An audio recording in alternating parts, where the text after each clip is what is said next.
Saan ba tayo makapag-book ng flight? Pag-usapan natin yan sa video na to.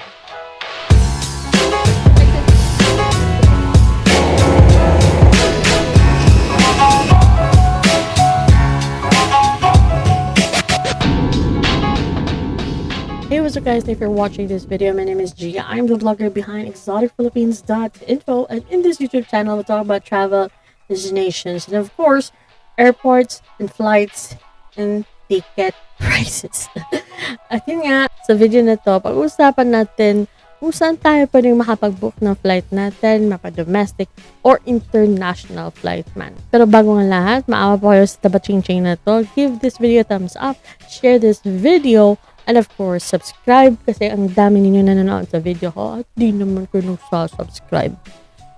And just a reminder guys that this video is part of my YouTube series called First Time Flyer Guide o FPFG, kung saan lahat ng topic ng video about first time flying, from check-in, how to check-in, ang check-in bag, carry-on bag, at paano sumakay ng aeroplano, andun na sa playlist ko. Kung gusto nyo i-check out yan, I'll put the link down below the comment section and the description of this video, and I'll pop it here. Yeah. But if you wanna continue watching this video, let's do this. So may mga nagtatanong sa inyo kung, Miss G, maganda ba nagamitin ko yung mga flight comparison o flight booking sites o mag-direct ako sa airline? Mas cheaper ba doon sa flight booking sites compared sa airline mismo? So personally, I prefer to book directly sa website ng isang airline. For example, sa cebupacificair.com, sa philippineairlines.com, sa airasia.com. So ito yung mga tatlong airlines na andito na lumilipad sa ating bansa na within domestic or mas marami ang flight ang Cebu Pacific Air, pero minsan tinitingnan ko rin yung ibang airline at ginagamit ko yung flight comparison sites kasi doon makikita ko lahat ang available flights. Don't worry, I'll show this later to you guys. So bakit ko chinecheck o kinukumpare yung mga flights ng mga airlines? Kasi number one, sometimes gusto ko maaga yung flight. Kasi gusto ko na pagdating ko doon, lakat siya na. So, swimming na agad o mag-tour, land tour man lang. O kaya gusto ko na hindi masyadong maaga at hindi masyadong late yung flight. For example, 12 noon, alauna, o maybe at night. Kasi hindi ako sure na makakagising ako minsan ng maaga.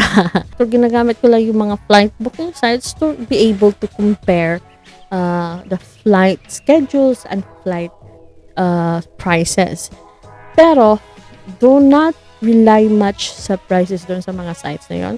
Kasi usually, mas cheaper yung nasa airline mismo na website. Practically, kung magbubook ka, gusto mo maka-cheaper doon ka directly sa airline website. Lalo na, take advantage of the seat sale kasi talagang mas makaka-cheaper ka. Just like right now, there's a 12 pesos seat sale kasi Independence Day. Today's June 12 as of recording this video. So, may seat, yung seat mo is 12 pesos lang. Plus, of course, yung mga fees, hindi pa included. So, more than 12 pesos yung babayaran mo. So, I do take advantage of those seat sales. So, yes, ginagamit ko lang yung Google Flights, yung Sky Scanner to be able to compare the flight schedules and the prices, but I book directly to the website of the airline. Tanong nyo, bakit naman Miss G, other than the price, bakit ka gusto na directly sa airline na website? Other than the price, I want to avoid some issues kasi yung mga Orbits, yung Google Flights, yung Expedia, Skyscanner are all middleman. So if you have issue with your ticket, if you have a problem, if you want to rebook your ticket, yung airline mismo is hindi makakapag-asikaso sa iyo kasi may middleman ka. So, ang i-contact mo is yung middleman. So, for example, sa mama ko, na-extension ng stay sa US dahil ng COVID pandemic, lockdown, hindi siya makakauwi. So, she have to reschedule her flight going back here in Cebu. So, yung pabalik niya na flight is Korean Air. Pero nag-book sila through orbits ata yun, if I remember it right. So the airline could not settle or help them rebook the ticket kasi may middleman. So yung middleman mismo, yung orbits, yung dapat mag-aasikaso sa ticket ng mama ko. So they have to find a way to have my mom exit. So luckily naman yung orbits has been very helpful.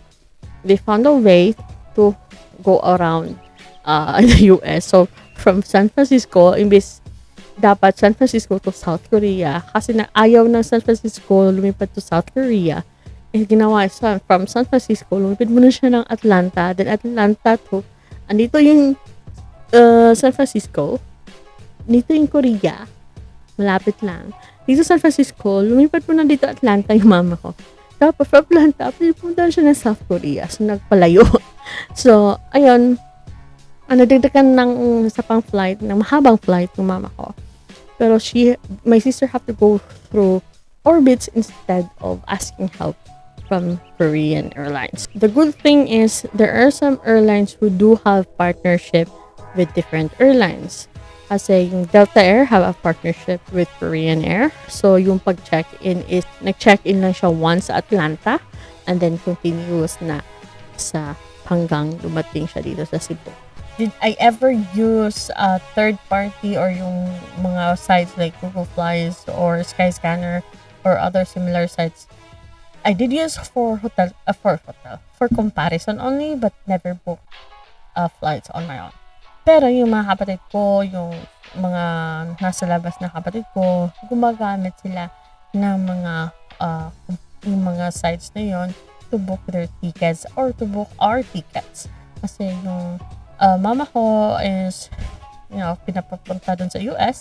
So, yung sister ko is ginagamit niya yung mga sites na yan to be able to get the best price for the flights of my mom. If you ask if gagamitin ko ba yung mga sites na yon to book my own flights someday, yes, I will. Kasi gusto ko yung magamit o may experience yung iba't ibang airline. I've never ride with Scoot yet.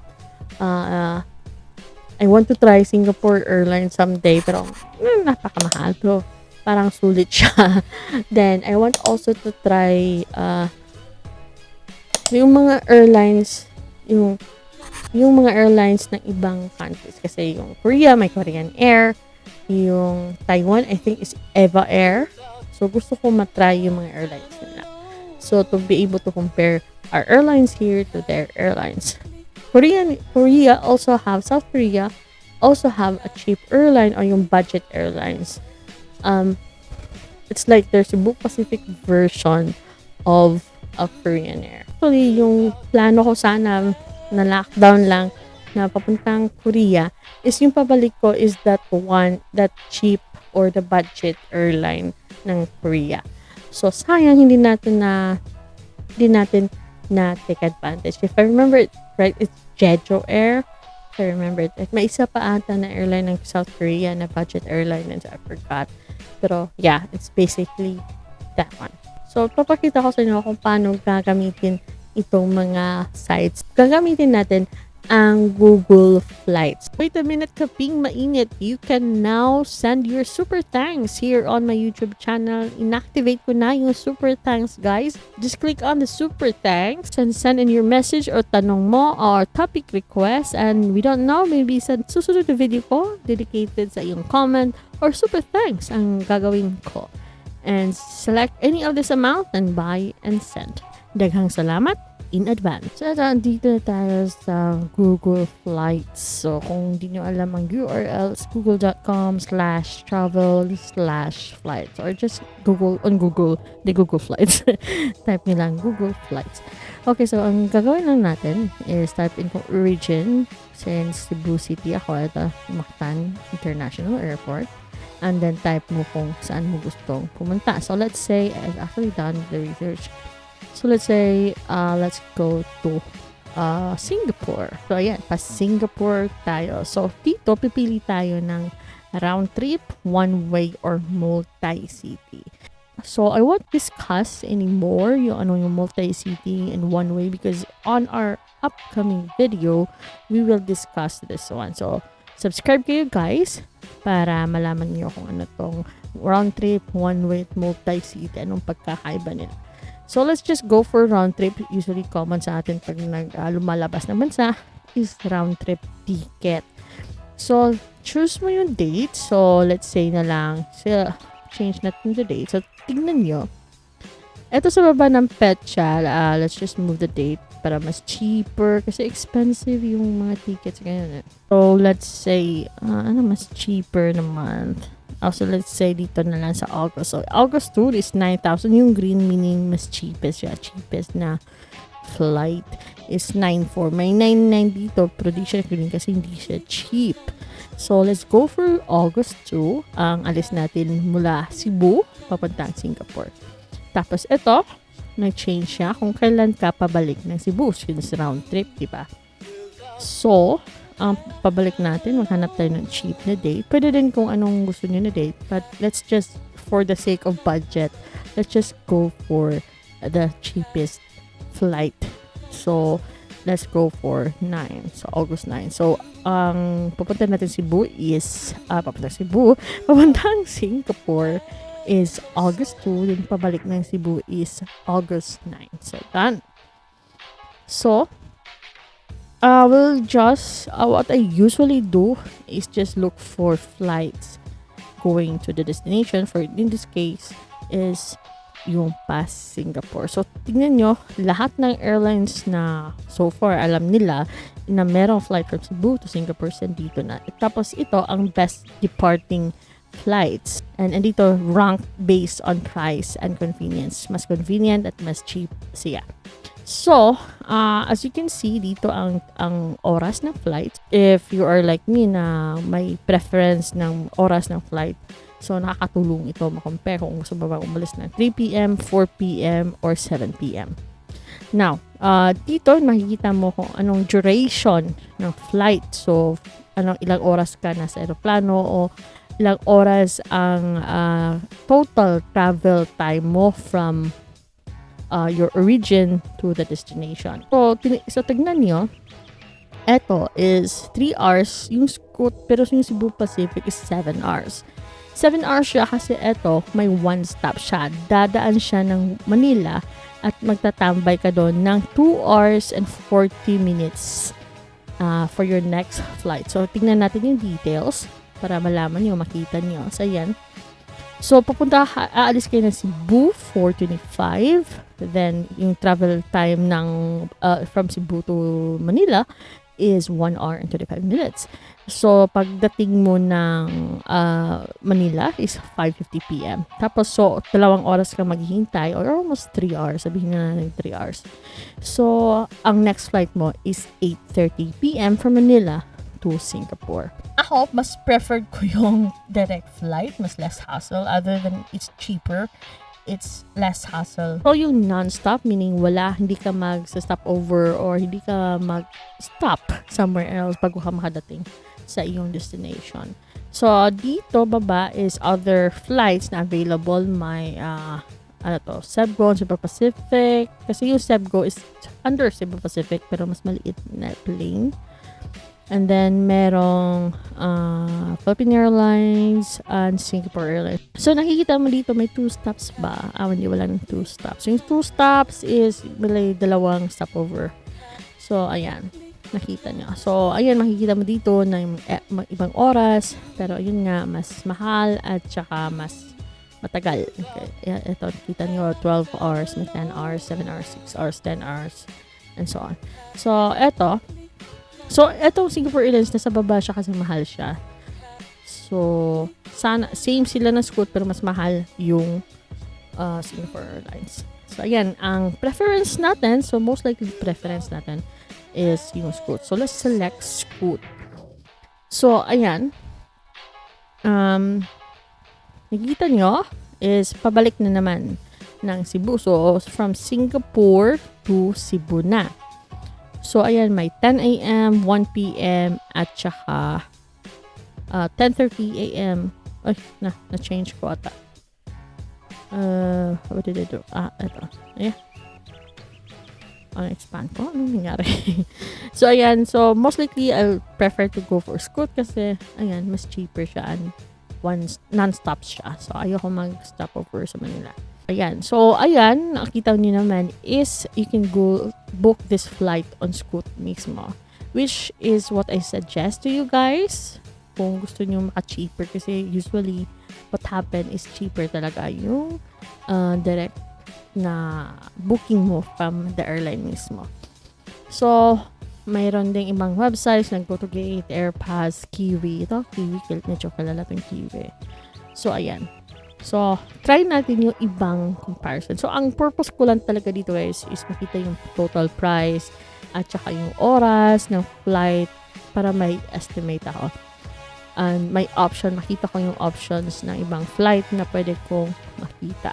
So, let's go for booking.com. You can also do the same sa booking.com. Dito sa booking.com is you can book your hotel, your flight and hotel, car rentals, and attractions.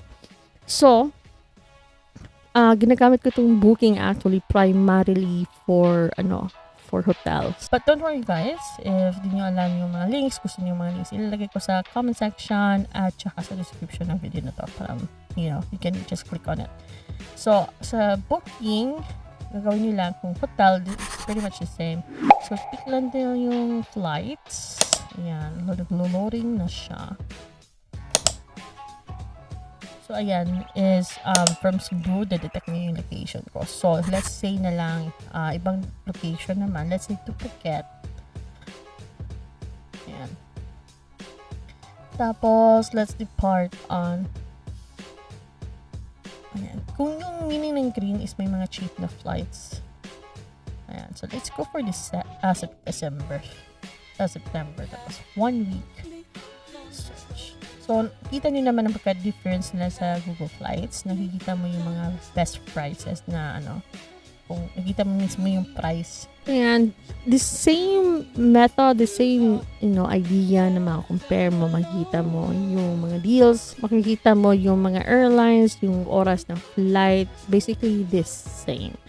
So, kung gusto nyo makikita lamang yung flights, yung oras ng flights, yung mga airlines, gamit po itong mga website nito.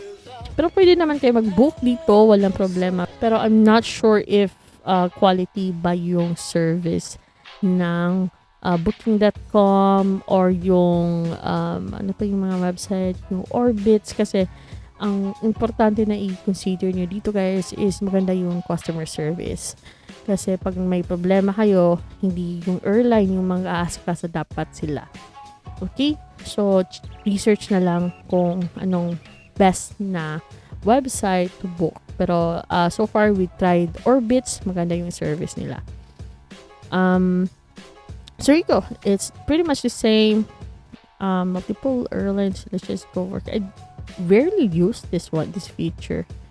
So, ayan, nakita nyo, ang cheapest is 14,000. The best is 16,000.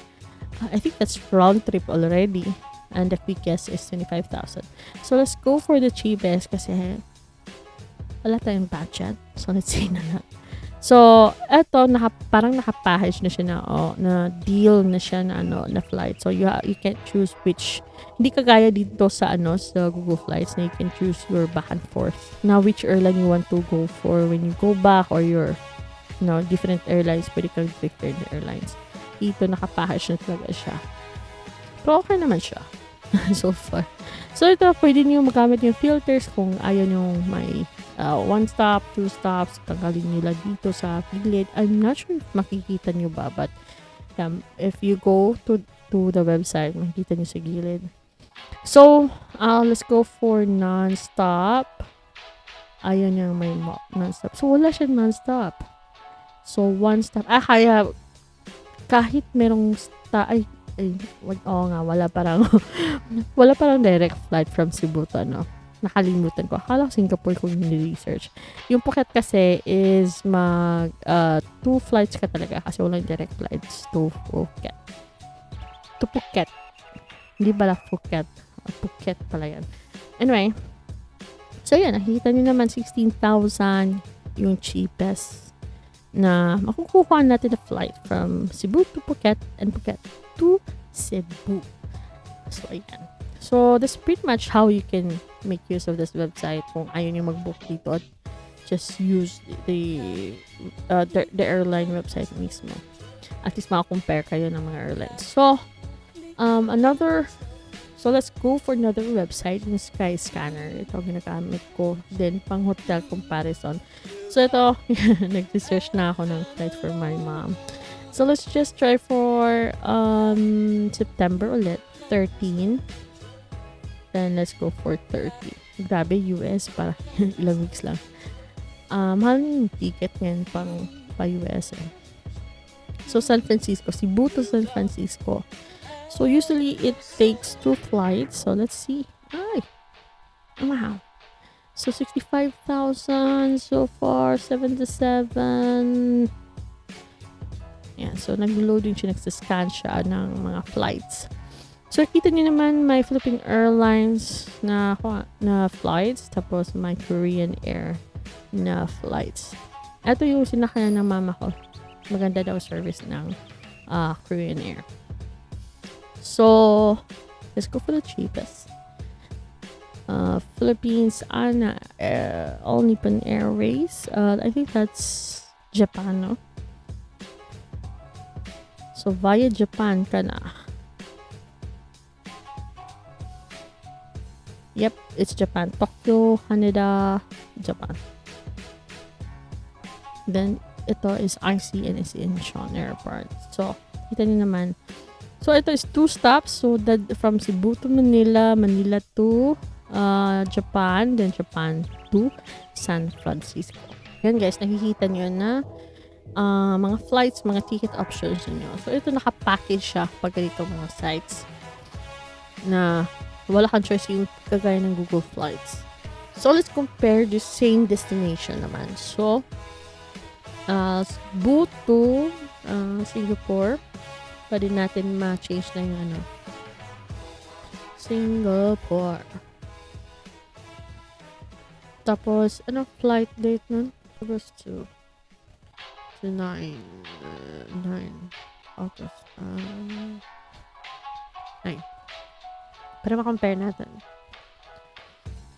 So, ito yung Google Flights is very useful if you want to see different flights from different airlines na hindi siya naka-package. So, yan, yung best is etong Scoot talaga. Is 8278 dito sa mas cheaper sa Google Flights. 8147. So, ayan. Ito, nag-pair sila sa Cebu Pacific. Ay, may direct pabalik sa Cebu Pacific. Galing. Kasi the other day, na-check ako. Kasi gusto ko pumunta ng Singapore. Ayan, walang direct from Cebu Pacific. Ayun, meron na. Okay na. Okay yan ha. So now, let's go to the direct website. Ito guys, yung website ng Scoot. So, from Cebu to Singapore. And then yung date is August 2 to 9. Yes. So, yung mga one-way at saka return ticket lang yung mga option usually sa mga airline mismo na website. Wala yung multi-city. So, eto, let's go.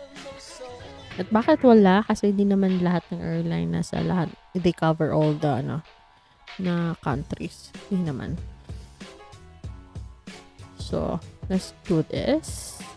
So, ayan. Cebu to Singapore, same. Anong oras yun? Sorry.